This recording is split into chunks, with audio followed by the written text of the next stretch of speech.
Mr. Salazar? Letter E. Thank you. Thank you very much. Joseph Salazar, S-A-L-A-Z-A-R, former state representative here in the state of Colorado, current executive director of Colorado Rising, which is an environmental protection nonprofit organization. And we are in opposition to these changes to NEPA. And I also want to say that I find it tragically ironic that the Council on Environmental Quality is offering a proposed change to NEPA that actually denigrates our environment. I want to take it from a perspective of the state. That let me tell you what happens if you decide to adopt these proposed rules. What happens is that what has happened here in the state of Colorado for a good period of time, where we have seen environmental degradation happening all along the Front Range, where our air quality has gotten worse, our water quality has gotten worse, the land has been fouled because we didn't have protections in state law that we find in NEPA. And rolling back these protections, and mark my words on this, will result in children being sick and our families being having their blood contaminated by carcinogens and other harmful pollutants. That's what's going to happen if you roll these back. And how do I know this? Because it's happening right now.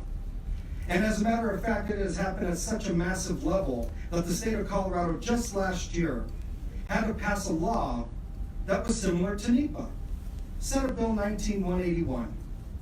And in Senate Bill 19-181, we have now cumulative impacts analysis. And now we also have more public participation in oil and gas production. When you say that you're modernizing, you're actually not modernizing, you're going back to wagon wheels.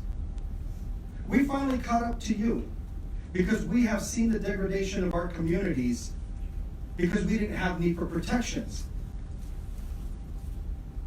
And that should be the miner's canary for you.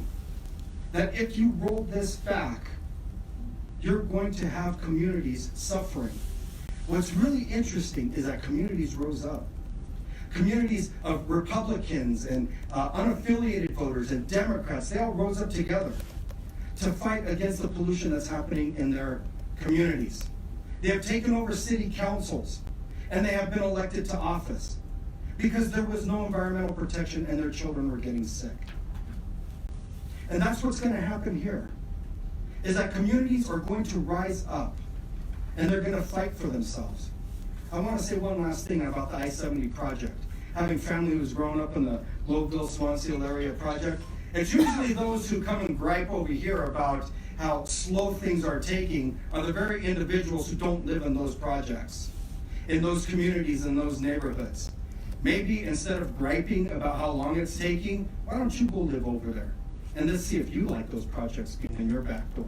Thank you very much. Thank you, Mr. Salazar.